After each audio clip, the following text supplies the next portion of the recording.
Bismillahirrahmanirrahim. Assalamualaikum warahmatullahi wabarakatuh. Alhamdulillahirabbil alamin.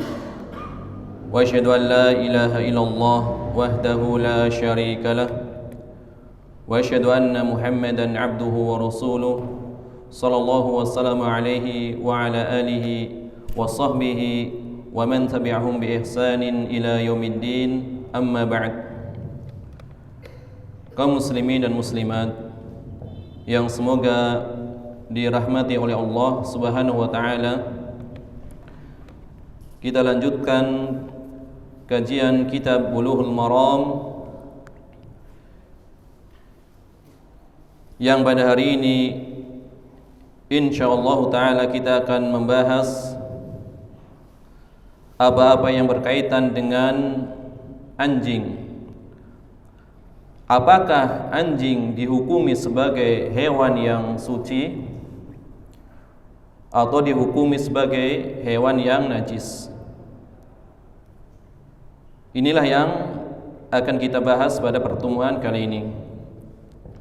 Qala al-muallif rahimahullahu taala, muallif rahimahullahu taala mengatakan di dalam kitab Bulughul Maram, wa an Abi Hurairah radhiyallahu anhu qala, dari Abu Hurairah radhiyallahu anhu beliau berkata, qala Rasulullah sallallahu alaihi wasallam, Rasulullah sallallahu alaihi wasallam bersabda, tuhuru ina'i ahadikum idza walahu fihi al-kalbu an yahsilahu sab'a marrat ulahunna bit-turab, akhrajahu Muslim. Sucinya, yang dimaksud suci di sini adalah cara mensucikan. Makanya lafaznya tuhur. Adapun alatnya tahur. Cara mensucikan bejana salah seorang di antara kalian apabila dijilat anjing adalah dengan mencucinya 7 kali. Yang pertama dengan tanah. Hadis ini diriwayatkan oleh Imam Muslim. Wa fi lafdhin lahu, dan di dalam riwayat Imam Muslim ada tambahan, fal yurikhu, maka tumpahkanlah airnya. Walid Tirmidzi, dan di dalam riwayat Tirmidzi, ukhrahunna au ulahunna biturab, yang terakhir atau yang pertama dengan tanah. Jadi ada kalimat au yang maknanya atau, menunjukkan ada syak atau ragu-ragu dari rawi. Yang terakhir atau yang pertama dengan tanah. Inilah 3 riwayat yang dibawakan secara ringkas oleh Al-Hafidh Ibnu Hajar Al-Asqalani rahimahullahu taala. Karena kebiasaan beliau, kebiasaan Al-Hafidh Ibnu Hajar adalah meringkas riwayat. Padahal riwayatnya banyak, tapi seakan-akan hanya 1 riwayat. Adapun riwayat yang pertama dari Abu Hurairah, asal hadis ini adalah ada di dalam Sahih Bukhari dan Muslim. Tetapi di dalam Sahih Bukhari tidak ada tambahan ulahunna biturab, yang pertama dengan tanah, tidak ada. Makanya Al-Hafidh Ibnu Hajar membawakan riwayat yang lebih lengkap. Di dalam Sahihain atau asalnya di dalam kitab Muwatta Imam Malik, maka dengan lafaz idza syaribal kalbu fi ina'i ahadikum falyahsilhu sab'an, apabila ada anjing yang meminum, syariba maknanya meminum air dari bejana salah seorang di antara kalian, maka cuci 7 kali. Tidak ada tambahan yang pertama dengan tanah, hanya disuruh dicuci 7 kali. Ini asal riwayatnya. Oleh karenanya di dalam mazhab Malikiyah tidak disyaratkan dicuci dengan tambahan tanah apabila ada anjing yang menjilat sebuah bejana. Karena menurut Malikiyah tambahan tersebut tidaklah sahih. Tidaklah sahih. Ini adalah riwayat yang pertama. Ya, asalnya ada di dalam Sahih Bukhari dan Muslim tanpa tambahan yang pertama dengan tanah. Demikian juga asalnya ada di dalam kitab Muwatta dengan lafaz idza syariba, apabila anjing meminum. Adapun di dalam riwayat Bukhari ada juga riwayatnya idza syariba atau idza walagha. Idza syariba maknanya apabila meminum. Idza walagha maknanya apabila menjilat. Tapi intinya riwayat yang muttafaqun alaih tidak ada tambahan dengan tanah. Adapun riwayat yang kedua, fal yurikhu. Ini juga diperselisihkan oleh para ulama. Yang maknanya maka tumpahkanlah airnya. Karena riwayat ini adalah bermuara pada seorang rawi, yaitu Al-A'mash. Seluruh rawi yang meriwayatkan dari Al-A'mash tidak ada satupun yang membawakan riwayat fal yurikhu. Hanya ada satu rawi, yaitu Ali bin Mushir, membawakan riwayat fal yurikhu. Maka para ulama mengatakan berarti hadis ini atau tambahan riwayat ini adalah tambahan yang syadz. Syadz maknanya adalah suatu riwayat yang dibawakan oleh seorang rawi yang thiqah menyelisihi riwayat yang lebih thiqah. Jadi seluruh riwayat yang banyak tidak membawakan lafaz fal yurikhu. Tetapi ada seorang rawi yang bernama Ali Ibnu Mushir membawakan riwayat fal yurikhu. Maka hukum asal hadis syadz adalah hadis dhaif. Akan tetapi Al-Hafidz Al-Iraqi, guru dari Al-Hafidz Ibnu Hajar, di dalam kitab beliau Tarhut Tasrib mengatakan bahwasannya ziyadatus thiqah maqbulah. Tambahan dari rawi yang thiqah maka diterima riwayatnya. Kenapa? Karena Ali Ibnu Mushir adalah orang yang thiqah. Meskipun riwayatnya ada tambahan dibanding rawi yang lain, tetapi bukan menyelisihi, hanya sebagai tambahan. Bukan menyelisihi, hanya sebagai tambahan riwayat. Maka ziyadatus thiqah maqbulah. Tambahan rawi yang thiqah diterima riwayatnya. Ini kata Al-Hafidz Al-Iraqi. Maka dibawakan pula oleh Al-Hafidz Ibnu Hajar. Yang nanti dari kalimat maka tumpahkanlah ada hukum fikih tersendiri sebagai penguat bahwasannya air yang ada di bejana yang dijilat oleh anjing adalah air yang najis karena harus ditumpahkan. Jadi ada fikih tersendiri. Adapun di dalam riwayat Tirmidzi ini lafaznya uhrahunna, yang terakhir dengan tanah atau yang pertama dengan tanah, ini ragu-ragu. Maka sebagian ulama menghukumi riwayat ini adalah riwayat yang muttarib. Riwayat yang muttarib, riwayat yang goncang. Kadang-kadang dikatakan yang pertama, kadang-kadang dikatakan yang terakhir. Bahkan nanti ada riwayat yang lain dikatakan wafiruhu ats-tsaminah biturab, yang ke-8 taburilah atau campurilah dengan tanah. Jadi tambahannya sangat bervariasi, menunjukkan kegoncangan riwayat. Makanya di dalam mazhab Malik riwayat tersebut, tambahan tersebut tidak dipakai karena riwayatnya goncang, tidak konsisten. Maka lagi-lagi dijawab pula oleh Al-Hafidz Al-Iraqi, ini bukanlah riwayat yang goncang, Kenapa? Kata Al-Hafidz Al-Iraqi dalam Tarhut Tasrib, sebuah riwayat dikatakan muttarib atau goncang apabila keadaan riwayat itu sama dari sisi kualitas, kesahihannya sama, maka dikatakan riwayat yang goncang. Kalau level atau tingkat kesahihannya berbeda, tentu tidak dikatakan muttarib. Ternyata di antara riwayat-riwayat yang ada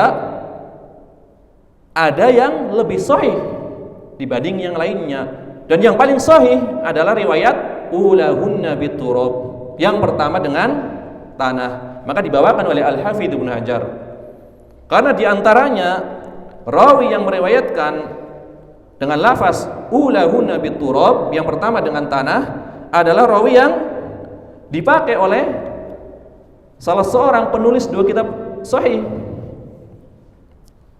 yaitu Al-Bukhari ataupun Muslim. Maka inilah yang dikuatkan. Yang kedua, rawinya yang meriwayatkan lafaz dengan ulahunna biturab lebih banyak daripada selainnya. Kemudian dari sisi makna juga lebih logis. Kalau yang terakhir dengan tanah nanti kotor. Adapun kalau yang pertama dengan tanah, tentu air setelahnya membersihkan tanah tersebut. Jadi ada 3 alasan kenapa yang dikuatkan adalah ulahunna biturab. Ini adalah dari sisi riwayat. Jadi riwayat ulahunna biturab bukanlah muttarib, tetapi adalah paling sahih di antara riwayat-riwayat yang ada. Jamaah rahmanillah wa iyyakum, sebelum kita membahas lebih dalam, maka berkenaan dengan anjing, para ulama berbeda pendapat. Apakah anjing itu najis atau suci? Ada beberapa pendapat.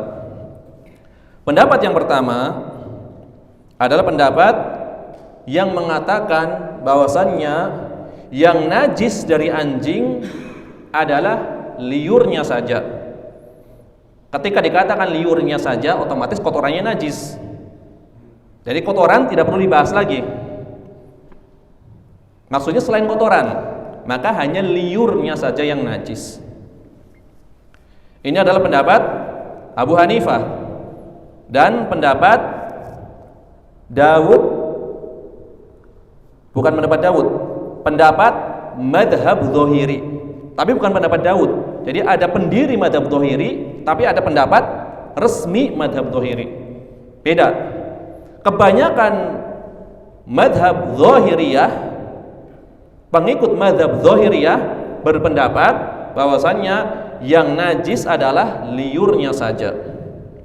Jadi ada 2 madhab populer, madhab Abu Hanifah dan kebanyakan pengikut madhab Zahiri mengatakan yang najis adalah liurnya saja. Adapun madhab Abu Hanifah, bagaimana cara mensucikannya? Maka di dalam madhab Hanafi atau madhab Abu Hanifah, dicuci 3 kali saja. Dicuci 3 kali saja. Yang nanti akan saya terangkan kenapa mereka berpendapat hanya 3 kali saja. Hanya dicuci 3 kali. Adapun kebanyakan pengikut Zahiriyah harus dicuci 7 kali. Ini adalah madhab yang pertama, yang mengatakan yang najis hanyalah air liurnya saja. Pendapat kedua adalah pendapat madhab Syafi'i dan madhab Hambali. Seluruh badan anjing adalah najis, baik liurnya ataupun badannya ataupun kotorannya, semuanya najis.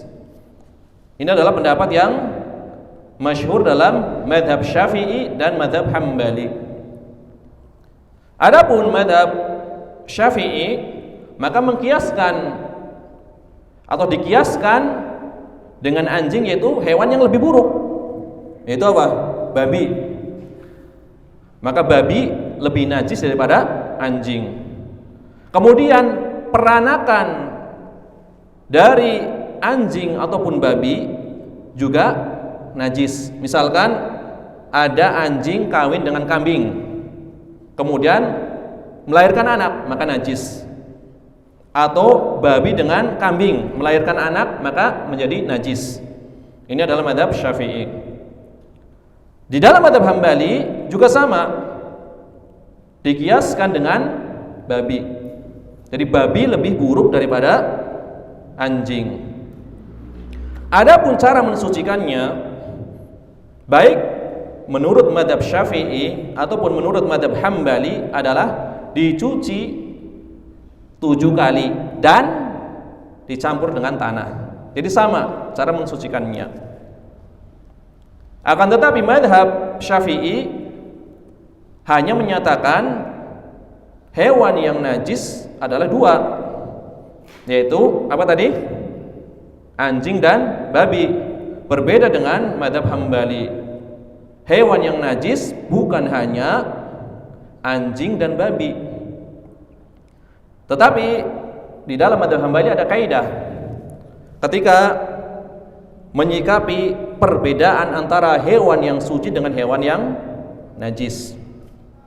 Hewan yang suci di dalam mazhab Hambali adalah hewan yang asalnya halal untuk dimakan. Halal disembelih, halal untuk dimakan. Itu hewan suci.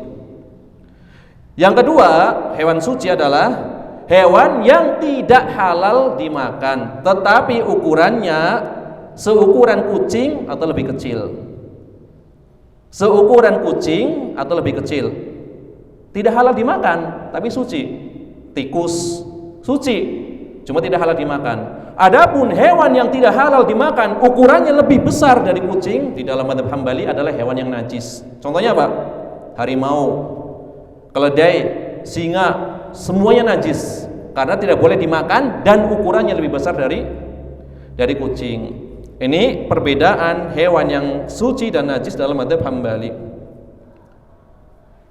Adapun yang berkaitan dengan mensucikan najisnya, tadi dikatakan mazhab Syafi'i berkaitan dengan anjing dan babi adalah sama, dicuci 7 kali dan dengan tanah. Adapun di dalam mazhab Hambali ada rinciannya. Karena najis di dalam mazhab Hambali cara mensucikannya ada 4. Cara mensucikannya ada 4. Yang pertama adalah dicuci sekali siram dengan seember air misalkan, yaitu najis yang menempel di tanah. Jadi kalau ada kencing di tanah misalkan, berarti kan najis kencing itu, maka cukup disiram sekali, maka menjadi suci. Ini yang pertama. Yang kedua, najis yang ringan. Caranya apa? Diratakan dengan air atau dipercikin dengan air, yaitu najisnya kencing bayi laki-laki yang belum memakan selain air susu, atau air madhi, juga disebut sebagai najis mukhaffafah, najis yang ringan di dalam mazhab Hambali. Ini yang kedua. Yang ketiga adalah najis mughaladah, yaitu najis tadi, najisnya anjing dan babi, dicuci 7 kali dicampur dengan tanah. Yang keempat adalah najis mutawassithah, selain yang disebutkan tadi, berarti najis mutawassithah, najis yang sedang. Maka cara mensucikannya adalah dicuci 7 kali tanpa tanah. Dicuci 7 kali tanpa tanah. Dikiaskan dengan anjing. Anjing saja yang liurnya berasal dari apa? Dari mulut. Tentu mulut adalah diantara anggota badan yang paling suci. Ketika anjing menjilat kemudian barangkali bekasnya tidak nampak, itu wajib dicuci 7 kali. Maka najis yang lain mimbabi aula tentu lebih layak untuk dicuci 7 kali. Jadi najis sedang di dalam mazhab Hambali harus dicuci 7 kali. Ini pendapat yang muktamad. Tentu ada pendapat lain, tapi ini pendapat resminya. Berarti kalau kencing berapa kali mencucinya? 7 kali di dalam mazhab Hambali, pendapat resmi. Najis yang lain juga 7 kali. Adapun pendapat atau riwayat kedua adalah sebagaimana riwayat jumhur ulama. Asal asarnya hilang, maka sudah mensucikan. Asal bekas najisnya hilang, maka sudah mensucikan. Ini saya bawakan riwayat resmi di dalam mazhab Hambali. Ini adalah tadi dua mazhab di dalam masalah anjing. Yang pertama liurnya saja, yang kedua seluruh badannya atau yang berkaitan dengan anjing adalah najis. Madhab yang ketiga adalah madhab Malikiyah, madhab Imam Malik. Demikian juga madhab Daud al-Zahiri. Beda dengan yang pertama. Kalau tadi pengikut madhab Zahiri, ini Daud al-Zahiri, pendiri madhab Zahiri. Madhab Malik, pendapat madhab Daud al-Zahiri, pendapat Imam al-Bukhari, kemudian pendapat para tabi'in. Di antaranya adalah Az-Zuhri, di antaranya adalah pendapat Urwah bin Zubair, di antaranya adalah pendapat Al-Hasan al-Basri, dan banyak di antara fuqaha yang 7 yang di Madinah, bahwasannya anjing adalah suci, liurnya suci, badannya pun suci, hanya kotorannya saja yang najis. Ini adalah pendapat madhab Malik dan pendapat Imam Al-Bukhari serta para tabi'in yang mengatakan bahwasannya anjing adalah hewan yang suci. Kenapa? Karena di dalam kaidah madhab Malik tidak ada satupun makhluk hidup yang najis. Itu kaidahnya seperti itu. Jadi hewan selama masih hidup maka tidak najis. Itu kaidah madhab Malik. Ketika hewan tersebut menjadi bangkai baru menjadi najis. Kambing menjadi bangkai berarti tidak disembelih dengan sembelihan yang syar'i, maka najis. Adapun bangkai laut tentu suci. Ini bangkai darat. Jadi selama hewan belum mati maka dihukumi sebagai hewan yang suci. Mau babi, mau anjing, semuanya suci selama masih hidup. Ini dalam mazhab Malik. Ini adalah 3 mazhab di dalam permasalahan anjing. Tentu kalau dibahas semua sangat panjang, maka saya ringkas saja. Ringkas menjadi 2 mazhab saja. Mazhab yang menyatakan anjing itu najis dan mazhab yang mengatakan anjing itu suci. Jadi mazhab yang mengatakan anjing itu najis dan mazhab yang mengatakan anjing itu suci. Adapun mazhab yang mengatakan anjing itu najis adalah mazhab jumhur ulama, mayoritas ulama. Anjing itu najis.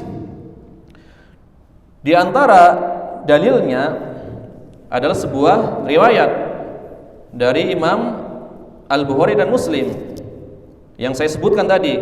Nabi mengatakan, "Idza syariba al-kalbu," apabila anjing meminum, fi ina'i ahadikum, pada bejana salah seorang di antara kalian, falyaghsilhu sab'a marrat, maka cucilah 7 kali. Di dalam hadis ini ada perintah mencuci 7 kali. Maka perintah agar bejana tersebut dicuci menunjukkan bahwasannya di dalam bejana tersebut ada najisnya, apalagi dicucinya 7 kali. Jadi bukan sekedar najis, tapi najis yang berat. Tidak cukup sekali, tidak cukup 2 kali, 7 kali. Bilangan yang banyak menunjukkan bahwasanya najis yang berat. Kemudian riwayat berikutnya yang dikuatkan oleh jumhur, Nabi mengatakan fal yurikhu, maka tumpahkanlah air yang ada di bejana. Ketika Nabi memerintahkan air yang ada di bejana, itu menunjukkan bahwasanya air tersebut najis. Padahal kita dilarang apa? Menyia-nyiakan harta, membuang-buang air. Suatu perkara yang dilarang tetapi malah disuruh, maka menunjukkan perkara itu wajib. Ketika asalnya membuang-buang harta itu diharamkan, tetapi malah disuruh, dalam keadaan ini menunjukkan bahwasannya air tersebut adalah air yang najis. Ini adalah alasan kedua. Kenapa jilatan atau bekas minum dari anjing adalah najis? Karena diperintahkan untuk dibuang airnya. Kemudian yang ketiga adalah hadis ini. Nabi mengatakan tuhuru ina'i ahadikum, sucinya bejana kalian jika dijilat anjing. Kalimat suci di sini yang dimaksud apa? Cara, aktivitasnya, perbuatannya. Cara mensucikan bejana kalian apabila dijilat anjing adalah dicuci dengan tanah. Dicuci dengan air. Salah satunya atau yang pertama adalah dengan tanah. Maka jumhur mengatakan kalimat tuhur, kalimat suci di dalam syariat tidak dipakai kecuali untuk dua perkara. Kalimat tuhur, kalimat suci di dalam syariat tidak dipakai kecuali untuk dua perkara. Yang pertama apa? Raf'ul hadas, mengangkat hadas. Yang kedua apa? Izalatun najasah, menghilangkan najis. Adapun bejana tidak mungkin dimaknai sebagai apa? Raf'ul hadas. Bejana tidak mungkin dimaknai sebagai apa? Raf'ul hadas, mengangkat hadas, tidak mungkin. Maka yang tersisa apa? Izalatun najasah, menghilangkan najis. Maka suci di dalam hadis ini maknanya adalah suci dari najis. Ini adalah pendapat jumhur ulama. Karena lafaz tuhur tidak dipakai kecuali untuk dua perkara, raf'ul hadas wa izalatun najasa. Ini adalah pendapat jumhur ulama. Adapun Malikiyah mengatakan bahwasannya anjing itu adalah hewan yang suci. Hewan yang suci. Di antara dalilnya, dalil dari Malikiyah adalah firman Allah Ta'ala di dalam surat Al-Ma'idah yang berkenaan dengan hewan buruan. Allah berfirman, fakulu mimma amsakna 'alaikum wadhkurusmallaha 'alaihi. Maka makanlah dari apa-apa yang ditangkap dari hewan pemburu yang dilatih, dan sebutlah nama Allah ketika melepaskannya. Di dalam ayat ini menjadi dalil bahwasannya hewan buruan yang ditangkap oleh hewan pemburu yang dilatih adalah halal. Tentu apabila hewan tersebut menerkam mangsanya, meninggalkan apa? Meninggalkan bekas, di antaranya adalah liurnya. Tetapi tidak ada perintah untuk mencuci hewan tersebut dan boleh langsung dimakan. Bahkan di dalam mazhab Syafi'i tidak perlu dicuci. Padahal mazhab Syafi'i mengatakan anjing adalah hewan yang najis. Tapi ketika hewan yang dilatih menangkap buruan, maka tidak perlu dicuci hewan yang ditangkap tersebut, boleh langsung dimakan. Adapun Malikiyah, ayat ini menunjukkan bahwasannya anjing adalah hewan yang suci karena diizinkan untuk dipelihara sebagai sarana untuk apa? Berburu. Ini adalah berdasarkan ayat Al-Quran. Adapun dalil kedua dari sebuah hadis, ini pertanyaan seorang sahabat yang bernama Adi ibnu Hatim. Jadi Adi ibnu Hatim, seorang sahabat, itu pernah bertanya kepada Rasulullah Sallallahu Alaihi Wasallam, ya Rasulullah, inna qaumun nasidu bihadhil kilab. Kami adalah suatu kaum, ya Rasulullah, kami adalah kaum yang terbiasa berburu dengan hewan-hewan buas yang telah dilatih ini. Maka Nabi mengatakan, idza arsalta kilabaka al-mu'allamah wa dzakarta ismallah fakul mimma amsakna 'alaikum wa in qatalna. Wahai Adi, jika engkau melepas binatang-binatang pemburu yang telah engkau latih dan engkau telah menyebutkan nama Allah, maka makanlah hewan yang ditangkap tersebut meskipun dia membunuhnya. Membunuh bukan berarti memakannya. Menangkap kemudian hewannya mati, maka boleh dimakan hewan tersebut. Adapun kalau hewannya yang ditangkap kemudian dimakan sendiri oleh binatang buas tadi, tentu haram dimakan. Berarti dia tidak terlatih, disuruh menangkap malah memakan sendiri. Maksudnya hewan tersebut setelah disebutkan nama Allah, ketika melepas hewan tersebut kemudian ditangkap, baik mati ataupun masih hidup, maka buruannya halal. Adapun kalau masih hidup disembelih lagi. Kalau ditangkap kemudian mati dan tidak dimakan oleh hewan tersebut, maka menjadi halal. Sisi pendalilannya bahwasannya baik ayat Al-Qur'an ataupun hadis ini menunjukkan hewan buruan, hewan yang digunakan untuk berburu adalah hewan yang suci, karena orang yang berburu ketika membawa hewan tersebut tentu senantiasa bersentuhan dengan hewan tersebut. Apabila hewan tersebut najis, tentu akan sangat menyulitkan ganti pakaian terus ketika mau sholat misalnya. Maka diberi rukhsah di sini bahwasanya ayat dan hadis tersebut menunjukkan anjing itu suci. Dalil berikutnya yang menyatakan anjing itu suci adalah sebuah hadis yang diriwayatkan oleh Imam Al-Bukhari. Dikatakan anna rajulan ra'a kalban ya'kulu thara minal 'atash. Bahwasanya ada seorang laki-laki yang melihat anjing yang sedang menjilat-jilat tanah yang basah disebabkan karena kehausan.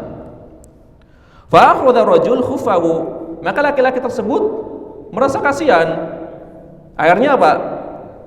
Melepas khufnya, kemudian dijadikan apa? Dijadikan sebagai alat untuk mengambil air. Kemudian laki-laki tersebut memberi minum dari khuf tersebut. Maka Allah berterima kasih kepada laki-laki tersebut dan memasukkannya ke dalam surga. Sisi pendalilannya adalah di dalam hadis ini tidak disebutkan setelah laki-laki tersebut memberikan airnya melalui khufnya kemudian mencuci khufnya, padahal mulut tersebut pasti menyentuh khufnya. Maka menunjukkan bahwasannya liur anjing adalah suci. Jika ada yang mengatakan itu adalah riwayat tadi adalah berlaku bagi syariat sebelum kita, maka dikatakan syariat sebelum kita adalah menjadi syariat kita selama tidak ada dalil yang menghapusnya. Oleh karenanya Imam Al-Bukhari berpendapat anjing suci sebagaimana madzhab Malik. Di dalam Sahih Bukhari, di dalam kitab wudu membawakan riwayat ini di dalam kitab wudu. Jadi di dalam kitab wudu banyak sekali riwayat-riwayat yang berkenaan dengan anjing di kitab wudu. Maka kata Al-Hafidz Ibnu Hajar ketika mengomentari hadis ini di dalam kitab Fathul Bari, Ibnu Hajar mengatakan penulis kitab ini yaitu Al-Imam Al-Bukhari berpendapat bahwasanya sisa air yang ada di bejana yang dijilat oleh anjing adalah suci mensucikan. Ini kata Al-Hafidz Ibnu Hajar ketika mensyarah Sahih Bukhari. Kemudian dalil berikutnya yang menunjukkan anjing itu suci adalah hadis ini. Tuhuru inaya hadikum, sucinya bejana kalian. Apabila dijilat anjing maka dicuci 7 kali. Hadis ini menunjukkan bahwasanya anjing itu suci, bukan najis. Kenapa? Karena ada perintah dicuci 7 kali. Kenapa? Karena telah maklum, telah diketahui bahwasanya ada najis yang lebih kotor daripada liur. Kotoran anak Adam misalkan lebih kotor, tetapi tidak disuruh dicuci 7 kali. Sedangkan ini tidak terlihat asarnya. Kenapa dicuci 7 kali? Menunjukkan mencucinya ta'abbudi. Jadi akal tidak bisa mencerna. Karena Nabi memerintahkan maka dicuci 7 kali. Berarti menunjukkan bahwasannya anjing itu suci berdasarkan hadis ini. Seandainya anjing itu najis, tentu tidak perlu 7 kali. Cuci sekali 2 kali, asapnya hilang, sudah cukup. Ini malah 7 kali, berarti menunjukkan bahwasanya dicuci di sini bukan dari najis, tetapi apa? Bersifat ta'abbudi. Akal tidak bisa mencerna. Kemudian apabila dikatakan, jumhur tadi mengatakan apa? Lafaz tuhur. Tuhur dipakai untuk apa? Di dalam syariat? Dipakai untuk dua perkara. Raf'ul hadas wa izalatun najasah, mengangkat hadas dan menghilangkan najis. Kan tidak mungkin bejana disifati sebagai sesuatu yang berhadas. Berarti apa? Berarti najis. Maka kata Malikiyah, pembagian ini kurang lengkap. Ada pembagian yang ketiga. Tuhur digunakan apa? Untuk sesuatu yang membersihkan kotoran saja. Sebagaimana sabda Nabi sallallahu alaihi wasallam, as-siwaku madharatun lil fam wa mardatun lirrabb. Siwak itu mensucikan mulut. Apakah mulut hadas? Tentu tidak. Apakah mulut najis? Tentu tidak. Jadi suci dari apa? Dari kotoran. As-siwaku madharatun lil fam. Siwak itu mensucikan mulut dari kotoran saja. Bukan dari najis, bukan dari hadas. Jadi berdalil dengan hadis ini dijawab oleh ulama Malikiyah. Karena Nabi tidak mengatakan sucinya bejana kalian dari najis. Tidak ada hadisnya yang bunyinya seperti itu. Nabi hanya mengatakan sucinya. Mempunyai beberapa kemungkinan. Maka dalil ini di dalam mazhab Malikiyah menunjukkan bahwasanya anjing tersebut adalah suci. Seandainya anjing itu najis, tidak perlu 7 kali. Karena kotoran yang lebih kotor atau najis yang lainnya cukup dicuci sekali 2 kali, hilang asalnya cukup. Ini 7 kali, berarti ta'abudi. Akal tidak bisa mencerna. Adapun pendapat jumhur ulama yang mengatakan seandainya tidak najis, kenapa Nabi memerintahkan untuk dibuang airnya? Bukankah kita dilarang untuk menyia-nyiakan harta? Tidak disuruh untuk dibuang kecuali untuk perkara yang wajib dibuang maksudnya. Maka dijawab oleh Malikiyah, riwayat tersebut adalah riwayat yang tidak sahih menurut mazhab Malik. Riwayat yang tidak sahih karena tadi diriwayatkan secara menyendiri oleh seorang rawi yang bernama Ali bin Mushir. Itu yang pertama. Yang kedua, kata Malikiyah, oke, kita mengalah.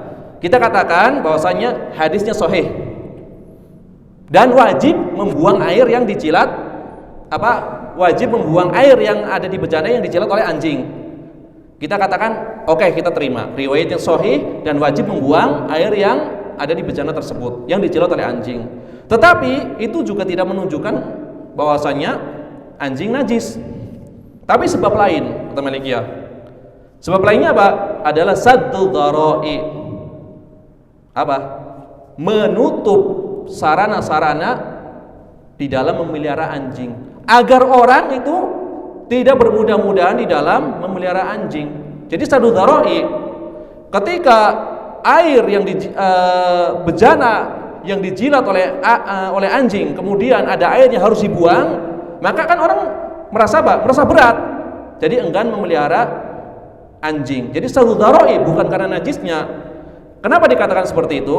Karena Nabi mengatakan di dalam sebuah hadis, maniktana kalban illa kalba saydin aw masyiatin fa innahu yanqusu min ajrihi kulla yaumin qiraton. Barang siapa yang memelihara atau memanfaatkan anjing selain anjing yang digunakan untuk berburu atau anjing yang dimanfaatkan untuk menjaga hewan ternak atau anjing yang dimanfaatkan untuk menjaga tanaman, maka orang tersebut akan berkurang pahalanya setiap hari berapa? Qiroton, 2 qirot. Jadi saddu dhara'i agar orang-orang tidak bermudah-mudahan di dalam memelihara anjing. Ketika diperketat perkara tersebut, apabila ada air yang dijilat atau diminum kemudian harus dibuang, maka orang enggan memelihara anjing karena konsekuensi tersebut harus membuang air. Maka tidak menunjukkan bahwasanya air tersebut adalah air yang najis. Itu kalau kata Malikiyah, kalau kita terima hadis itu sahih dan kita terima bahwasanya membuang air tersebut menumpahkan air tersebut adalah perkara yang wajib. Adapun di dalam mazhab Malikiyah telah ada kaidah bahwasanya air selama sifatnya tidak berubah satu dari 3 sifat, bau, rasa ataupun warna, air tersebut suci mensucikan, mau dijilat anjing ataupun dijilat hewan yang lainnya. Maka tadi dikatakan kalau kita terima kata Malikiyah hadis itu sahih dan kita terima perkara tersebut yaitu menumpahkan air adalah perkara yang wajib, tidak menunjukkan anjing itu najis. Kemudian dalil berikutnya yang menunjukkan bahwasannya anjing itu suci adalah riwayat Bukhari juga dari perkataan Abdullah bin Umar. Abdullah bin Umar mengatakan kanatil kilabu tuqbilu wa tudbiru fil masjid fi zamani Rasulillah sallallahu alaihi wasallam falam yakunu yarushuna syai'an min dzalik. Dahulu di zaman Nabi anjing itu biasa keluar masuk masjid. Biasa keluar masuk masjid. Di dalam riwayat lain tabulu, kencing juga di dalam masjid. Kemudian dikatakan falam yakunu yarushuna syai'an min dzalik. Tidak ada satupun di kalangan sahabat yang menyiramkan bekas anjing tersebut. Ini menunjukkan bahwasanya anjing itu suci. Ini adalah diantara dalil-dalil yang menguatkan madhab Malik dan madhab Imam Al-Bukhari bahwasanya anjing itu adalah suci. Kenapa saya bawakan dalil madhab Malik begitu banyak? Kenapa saya bawakan? Adapun dalil yang mengatakan najis sudah ma'ruf, maka tidak perlu saya membawakan dalil yang terlalu banyak. Kenapa madhab Malik saya bawakan? Sebagaimana pertemuan yang lalu, apabila kita melihat suatu pendapat dari kalangan ulama, pendapat yang kelihatannya sangat aneh, maka jangan terburu-buru. Kita berusaha mencari tahu bagaimana pendalilan ulama tersebut. Kenapa? Agar ulama tersebut tidak direndahkan. Seakan-akan ini Imam Malik tidak tahu apa hadis ini. Seakan-akan seperti itu. Jadi kita merendahkan. Ternyata hadisnya dipakai. Tuhur maknanya bukan hanya mengangkat hadas, bukan hanya apa? Menghilangkan najis. Ternyata sekedar bersih-bersih dari kotoran disebut juga tuhur. Ini alasannya. Kenapa saya bawakan riwayat yang banyak tentang kesucian anjing, agar pendapat ulama tersebut tidak direndahkan. Karena sebagian orang mengatakan ini adalah syubhat di dalam mazhab Malik. Wah, ini perkataan yang tidak beradab. Boleh kita tidak mengambil pendapat tersebut. Tapi kalau dikatakan ini syubhat Imam Malik, ini kelewatan. Seakan-akan Imam Malik tidak tahu riwayatnya. Padahal asal hadis ini ada di kitab Al-Muwatta. Tentu Imam Malik sebelum Imam Al-Bukhari lahir sudah mengetahui hadis ini. Karena asalnya di kitab Al-Muwatta. Ini kenapa saya bawakan pendalilan di dalam mazhab Malik. Saya bawakan yang banyak agar diketahui bahwasanya mazhab Malik yang berpendapat anjing itu suci bukan ngarang, bukan dengan hawa nafsu, tapi dengan kaidah, dengan dalil-dalil, dan tidak ada satupun dalil yang dibuang. Itu tujuannya seperti itu. Adapun mazhab yang mengatakan najis telah ma'ruf, telah diketahui. Tidak perlu saya membawakan dalil yang banyak. Tidak perlu saya membawakan dalil yang banyak. Maka pembahasan tentang anjing ini dibahas panjang lebar oleh Syekhul Islam Ibnu Taimiyah. Di antaranya dalam kitab Syarhul Umdah. Beliau di dalam masalah anjing mengikuti riwayat kedua di dalam mazhab Hambali. Yang najis hanyalah liurnya. Karena riwayat resmi apa? Seluruh tubuhnya. Adapun Syekhul Islam Ibnu Taimiyah memilih riwayat kedua di dalam mazhab Hambali, yang najis hanyalah liurnya saja dan tidak dikiaskan dengan hewan lain, tidak dikiaskan dengan babi. Tidak, menurut Syekhul Islam Ibnu Taimiyah rahimahullah taala. Dan beliau juga sepaham dengan Al-Imam An-Nawawi dalam masalah ini. Keluar dari mazhab Syafi'i, Imam An-Nawawi dalam masalah anjing. Imam Nawawi berpendapat sebagaimana pendapat Imam Abu Hanifah, hanya liurnya saja yang najis. Berarti bulunya suci. Bulu anjing, bulu babi menurut Syekhul Islam Ibnu Taimiyah atau riwayat kedua di dalam mazhab Hambali adalah suci. Yang najis hanyalah liurnya. Kemudian tadi berkaitan dengan mazhab Abu Hanifah. Abu Hanifah berpendapat apa tadi? Hanya liurnya saja yang suci dan cukup dicuci berapa? 3 kali. Ini adalah berdasarkan sebuah athar, riwayat dari Abu Hurairah, fatwa dari Abu Hurairah. Abu Hurairah pernah ditanya, sebagaimana yang diriwayatkan oleh Imam At-Tahawi ataupun Imam Ad-Daraqutni. Abu Hurairah ditanya, "Wahai Abu Hurairah, apabila ada bejana yang dijilat oleh anjing, bagaimana cara mensucikannya?" Kata Abu Hurairah, "Pak, cukup cuci 3 kali." Cukup cuci 3 kali. Ini fatwa dari Abu Hurairah, dipakai oleh madhab Hanafi. Abu Hurairah adalah rawi dari kalangan sahabat yang meriwayatkan hadis ini, yaitu memerintahkan dicuci 7 kali. Tetapi fatwanya malah bertentangan dengan riwayatnya. Riwayatnya dari Nabi SAW memerintahkan mencuci 7 kali, tapi fatwanya malah hanya menyuruh dicuci 3 kali. Maka dalam madhab Hanafi, orang yang meriwayatkan tentu lebih paham riwayatnya. Orang yang meriwayatkan tentu lebih paham maksud yang ia riwayatkan. Itu kata madhab Abu Hanifah. Tapi jumhur tidak.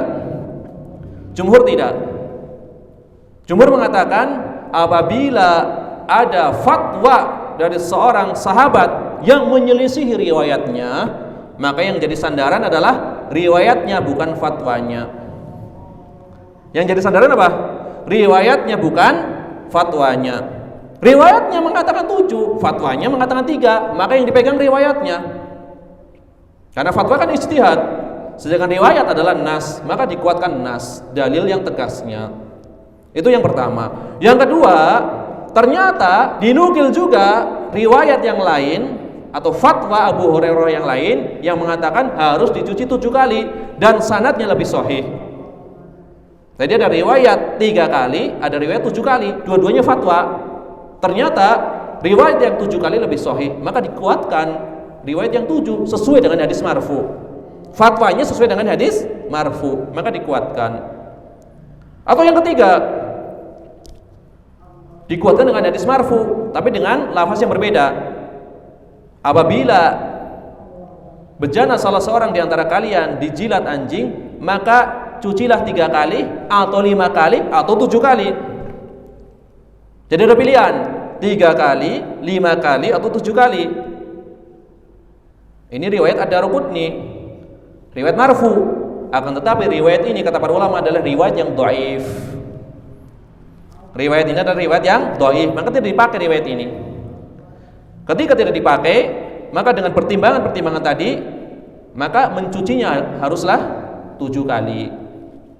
Ya, sesuai dengan fatwa yang sanadnya lebih sahih dan hadis marfu.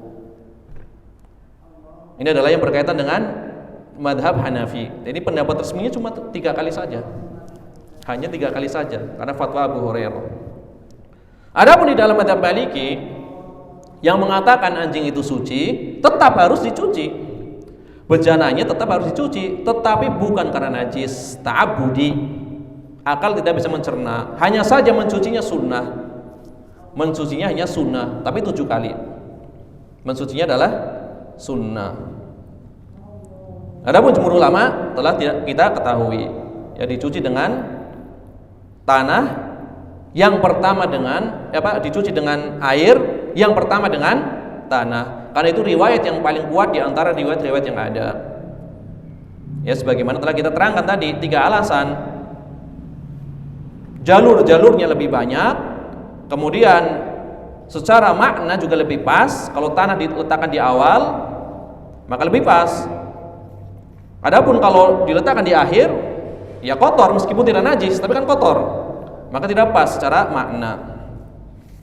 Kemudian yang ketiga tadi adalah rawi yang meriwayatkan yang pertama dengan tanah, itu dipakai oleh salah satu di antara 2 penulis kitab Sahih, Bukhari ataupun Muslim. Maka ini riwayat yang dikuatkan. Adapun sebagian ulama tidak membuang riwayat tersebut. Di antaranya adalah riwayat yang mengatakan wa'afiruhu atsaminah biturab. Campurlah, taburilah yang ke-8 dengan tanah. Ini tetap dipakai. Jadi yang ke-8 tetap dengan tanah. sesuai zahirnya. Adapun jumhur, kalau riwayat ini sahih, maknanya bukan seperti itu. Maknanya adalah karena tanah sama-sama dikatakan alat bersuci, maka seakan-akan jumlah basuhan airnya 7 ditambah satu lagi alat bersuci, yaitu tanah. Artinya 8 di sini bukan urutannya, tapi jumlah alat bersucinya. 7 kali air plus 1 alat bersuci, yaitu tanah. Ini adalah yang berkaitan dengan riwayat yang 8-nya adalah dengan tanah. Jadi bukan urutannya ke 8, tapi jumlahnya menjadi 8 alat bersucinya.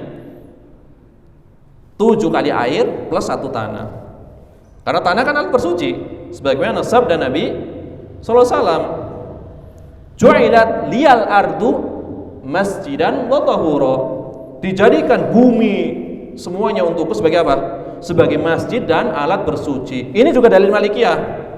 Bersuci dari sini, bersuci di dalam hadis ini apa? Mengangkat hadas atau menghilangkan najis? Tidak dua-duanya, karena tayamum menurut jumhur ulama tidak mengangkat hadas, tidak menghilangkan najis, hanya mubih, perkara yang membolehkan. Berarti suci dalam arti pembolehan, bukan mengangkat hadas, apalagi menghilangkan najis. Itu kata madzhab Malikiyah menunjukkan bahwasanya bersuci juga dipakai untuk perkara yang bukan mengangkat hadas ataupun menghilangkan najis. Tapi dijawab juga oleh Al-Iraqi, memang betul tayamum itu tidak mengangkat hadas, tidak menghilangkan najis, tapi kan sebab pembolehannya adalah pembolehan disebabkan karena hadas tadi, kan gitu. Jadi sebabnya tetap dari hadas, cuma judulnya pembolehan, bukan mengangkat. Orang berhadas tidak ada air, bertayamum, ini namanya pembolehan, bukan mengangkat hadas, tapi sebabnya kan hadas. Seperti itu kata Al-Iraqi yang beliau sebutkan di dalam kitab Tarhut Tathrib. Di kitab Tarhut Tathrib ada kitab ahkam yang sangat bagus. Maka bagi para penuntut ilmu hendaknya memiliki kitab ini, Tarhut Tathrib fi Syarh Taqrib, karya Al-Hafidz Abdurrahim Al-Iraqi dan anaknya Abu Zur'ah Al-Iraqi, guru dari Al-Hafidz Ibnu Hajar. Yang dulu dikatakan, Al-Iraqi ditanya, "Wahai Syekh, sepeninggalmu siapa orang yang paling pantas untuk kami tanya tentang masalah hadis?" Maka kata beliau, Ibnu Hajar. Tanyalah muridku Al-Hafidz Ibnu Hajar. Yang kedua siapa? Anakku Al-Hafidz Abu Zur'ah Al-Iraqi. Yang ketiga Al-Hafidz Al-Haythami.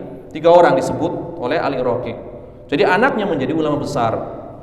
Ditulislah kitab Taqribul Asanid. Disarah, kemudian beliau belum sempat menyelesaikan sarah, meninggal. Maka anaknya melanjutkan. Yang luar biasa, ketika Al-Hafidz Al-Iraqi menulis kitab Taqrib, kan ringkasan kitab hadis ahkam. Di mukadimahnya beliau membawakan rawi-rawi dari kalangan para muhaddisin yang terkemuka, dibawakan semuanya biografinya.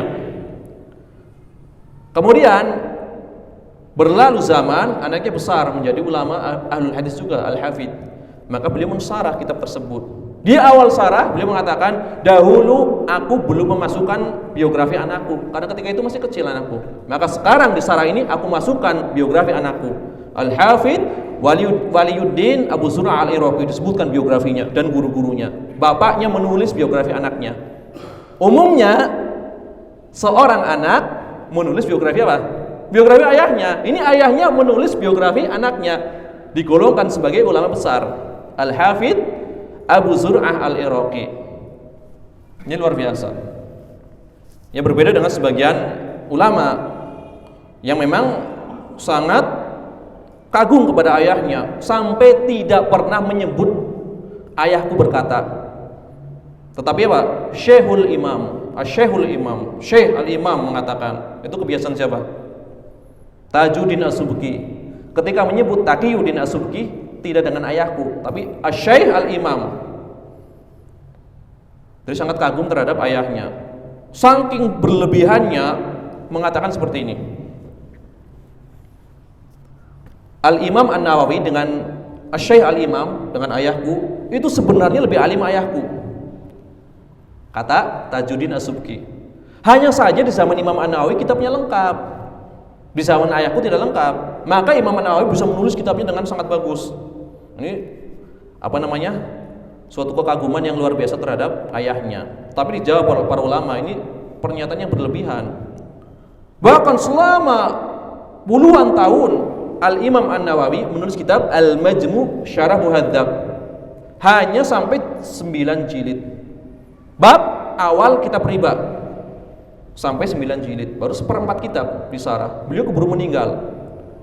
Selama puluhan tahun, 100 tahunan, tidak ada yang berani mensarah kitab ini karena tidak ada yang selevel dengan Imam An-Nawawi. Barulah di abad ke-7 sang ayah tadi, ayahnya dari Tajuddin As-Subki, yaitu Taqiyuddin As-Subki, berusaha mensarah kitab ini, Al-Majmu' Syarah Muhadzab, membuat takmilah, penyempurnaan. Akhirnya disarah, baru sampai 2 jilid. Taqiyuddin As-Subki wafat. Baru sampai 2 jilid, Taqiyuddin As-Subki wafat. Dan para ulama ketika menilai sangat jauh antara langit dan bumi sarahnya Imam An-Nawawi dengan Taqiyuddin As-Subki. Tapi kenapa dikatakan oleh Tajuddin As-Subki kalau ayah saya lebih alim daripada Imam An-Nawawi? Ini berlebihan. Ini berlebihan. Walaupun memang di zaman itu ini terjadi perselisihan ya di kalangan para ulama. Itu kan di zaman Syekhul Islam Ibnu Taimiyah. Ini kisah yang unik, yang enggak apa-apa ya diceritakan. Antara Tajuddin As-Subki, kemudian Taqiyuddin As-Subki, kemudian Al-Imam Al-Mizzi, kemudian Al-Imam Az-Zahabi, kemudian Syekhul Islam Ibnu Taimiyah. Ini saling berkaitan. Kata Tajuddin As-Subki, Al-Mizzi guru saya, yaitu Al-Mizzi penulis kitab Tahdzibus Sunan. Kata Tajuddin, Al-Mizzi guru saya tidak pernah menggelari Syekhul Islam kecuali kepada 2 orang. Yang pertama adalah Taqiyuddin As-Subki, bapak saya. Yang kedua adalah Taqiyuddin Ahmad bin Taimiyah, yaitu Ibnu Taimiyah. Hanya 2 orang yang digelari Syekhul Islam oleh Al-Mizzi. Kata Tajuddin As-Subki. Kemudian Taqiyuddin As-Subki itu senantiasa menyuruh anaknya untuk belajar ilmu hadis kepada Al-Mizzi karena sangat alim Al-Mizzi. Tetapi Tajuddin As-Subki enggan belajar kepada Al-Mizzi, ya kecuali seminggu sekali misalkan, nggak mau rutin. Dia rutinnya belajar kepada Imam Az-Zahabi. Imam Az-Zahabi muridnya siapa? Syekhul Islam Ibnu Taimiyah. Tajuddin As-Subki sangat senang dengan Imam Az-Zahabi karena perangainya menurut Tajuddin As-Subki, Al-Mizzi kasar, sedangkan Az-Zahabi sangat menyayangiku. Maka mulazamah terus kepada Imam Az-Zahabi. Bersamaan dengan itu, Tajuddin As-Subki sangat mengkritik Ibnu Taimiyah, guru sang syekhnya. Gurunya sangat dicintai, kakek gurunya, ibaratnya seperti itu, sangat dimusuhi. Karena kakek gurunya bertentangan dengan ayahnya, saling bantah-membantah masalah ziarah dan seterusnya. Jadi, kalau kita melihat fenomena zaman sekarang, belum ada apa-apanya dibandingkan fenomena Syekhul Islam Ibnu Taimiyah. Al-Mizzi ketika itu mengajarkan kitab Khalqu Af'alil Ibad karya Imam Al-Bukhari, dipukulin oleh orang karena bertentangan dengan akidah Al-Asy'ariyah ketika itu. Maka dibela oleh Syekhul Islam Ibnu Taimiyah. Itu di zaman itu. Jadi berputar saja antara guru dan murid. Ini adalah yang terjadi di kalangan para ulama. Jadi kalau sekarang ada sekedar tahdzir si fulan ini belum apa-apa dibandingkan di zaman Syekhul Islam Ibnu Taimiyah. Belum ada apa-apanya. Ini masih sama-sama akidahnya salaf, masih sama-sama berakidah Ahlussunnah wal Jamaah. Tahdzir habis-habisan. Ya mending kalau para ustadznya saja yang saling mentahdzir. Ini murid-muridnya ikut-ikutan, ini musibah. Padahal bukan urusan murid-murid tersebut. Maksudnya saya bawakan kisah tersebut agar jangan terlalu berlebihan menyikapi perselisihan di zaman kita. Belum ada apa-apanya dibanding di zaman Syekhul Islam Ibnu Taimiyah. Yang satu sangat dicintai, yang satu sangat dimusuhi. Seperti itu. Jadi saling berguru. Ibnu Katsir berguru kepada Ibnu Taimiyah. Ibnu Katsir menantu dari Al-Mizzi. Al-Mizzi kawan dekat Ibnu Taimiyah. Kawan dekat pula dengan Taqiyuddin As-Subki. Taqiyuddin As-Subki sangat menyerang Ibnu Taimiyah. Anaknya pun ikut-ikutan, tetapi terhadap Imam Zahabi sangat sayang. Jadi muter. Jadi kalau dibawa ke zaman sekarang, kisah-kisah tersebut menjadikan kita tidak terlalu berlebihan, ya, tidak terlalu berlebihan di dalam menyikapi permasalahan-permasalahan yang seperti ini. Dan banyak contohnya, ya, terutama ya kisah Imam Al-Bukhari dengan gurunya. Yang Imam Al-Bukhari wafat dalam kondisi apa? Dijauhi oleh murid-muridnya. Tapi ternyata Allah Tabaraka wa Ta'ala menunjukkan bahwasannya kebenaran ada di pihak Al-Imam Al-Bukhari rahimahullah ta'ala.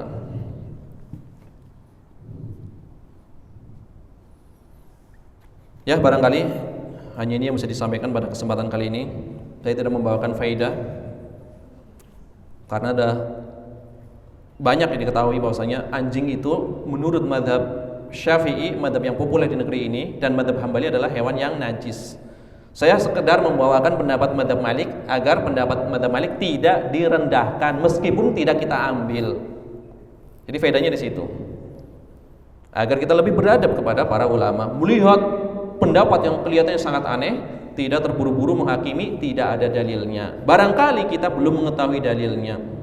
Tidak mengetahui dalil berbeda dengan mengetahui tidak ada dalil. Beda. Tidak tahu dalil berarti memang awam. Tapi kalau mengetahui tidak ada dalil, itu namanya alim. Sama kalimatnya, cuma dibalik-balik, memberikan konsekuensi yang berbeda. Ya, demikianlah yang bisa disampaikan pada kesempatan kali ini. Apabila ada yang kurang jelas, maka boleh ditanyakan satu atau dua pertanyaan. Atau udah jelas semua, saya tutup dengan doa kafaratul majelis. Udah jelas semua? Ya, kita tutup dengan doa kafaratul majelis. Subhanakallahumma wa bihamdika asyhadu an la ilaha illa anta astaghfiruka wa atubu ilaik. Wa sallallahu wasallam ala nabiyyina Muhammad wa ala alihi wa sahbihi ajma'in. Wa akhiru da'wana anil hamdulillahi rabbil alamin.